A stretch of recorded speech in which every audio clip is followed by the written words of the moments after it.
തൊട്ടടുത്ത ദിവസം പോയത്. അല്ലാഹു തആല അവർ കിടക്കുന്ന കടപ്പറകളിലേക്ക് അതിന്റെ സൗന്ദര്യം അല്ലാഹു എത്തിച്ചു കൊടുക്കുമാറാകട്ടെ. ഖബറിൽ കഴിയുന്ന സഹോദരി സഹോദരങ്ങൾ അവർക്ക് അല്ലാഹു വലിയ റഹ്മത്തും വലിയ റാഹത്തും സലാമത്തും അല്ലാഹു ഏറ്റിക്കൊടുക്കുമാറാകട്ടെ. എൻ്റെ ഉമ്മ കഴിഞ്ഞ റബീഉൽ അവ്വലിന്റെ 12 രാവിലാണ്, പുലർച്ചയോടടുത്ത നേരാണ് ഉമ്മ വഫാത്തായത്. കഴിഞ്ഞ റബീഉൽ അവ്വൽ തിങ്കളാഴ്ച രാവിലെ ഞാൻ ഇവിടെ ഇല്ലായിരുന്നു, വിദേശത്തൊരു പരിപാടിയിൽ സംബന്ധിച്ചുകൊണ്ടിരിക്കുകയായിരുന്നു. ഉച്ച നേരത്താണ് ഞാൻ ഇങ്ങോട്ട് എത്തിയത്. നല്ല റാഹത്തുള്ള വിടവാങ്ങലാണ്, നല്ല സമയമാണ്, മുതബറക്കായ സമയമാണ്.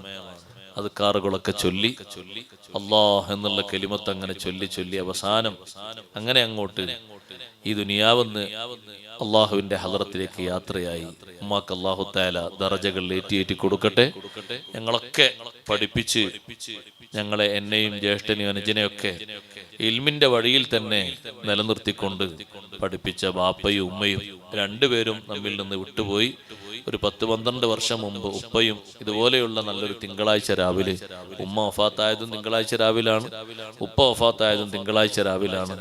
നല്ല രാവിലും നല്ല പകലിലും മരണപ്പെടുക എന്നുള്ളത് നല്ല മരണത്തിന്റെ അടയാളമായിട്ട് മഹാന്മാര് നമ്മെ പഠിപ്പിച്ചതാണ്. നമ്മുടെ ആഖിബത്ത് അല്ലാഹു തആല നന്നാക്കി തരട്ടെ.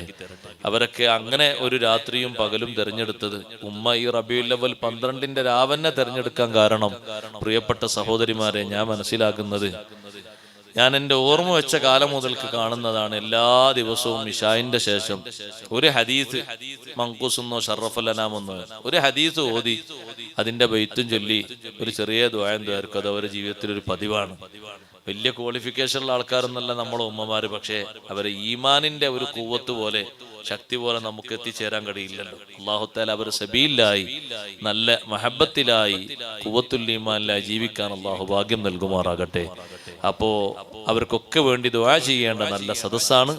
അതുപോലെ തന്നെ നമ്മുടെ ചൂരൽമലയിലും മുണ്ടക്കയിലുള്ള ഇപ്പൊ ബാക്കി നിൽക്കുന്ന സഹോദരങ്ങളുടെ ജീവിതം, അവരുടെ പഠനം, അതുപോലെ തന്നെ ഒറ്റപ്പെട്ടു പോയവരുടെ ആ ഭീതിയൊക്കെ മാറ്റിയിട്ട് നല്ല സമാധാനവും ഐശ്വര്യവും അല്ലാഹു തആല പ്രദാനം ചെയ്യുമാറാകട്ടെ. നല്ല ഇസ്സത്തോടെ ജീവിക്കാനുള്ള കരുത്ത് അല്ലാഹു നൽകുമാറാകട്ടെ. നമ്മുടെ ജില്ലയെയും മറ്റു എല്ലാ സ്ഥലങ്ങളെയും അല്ലാഹു അവന്റെ ഹിഫ്ള്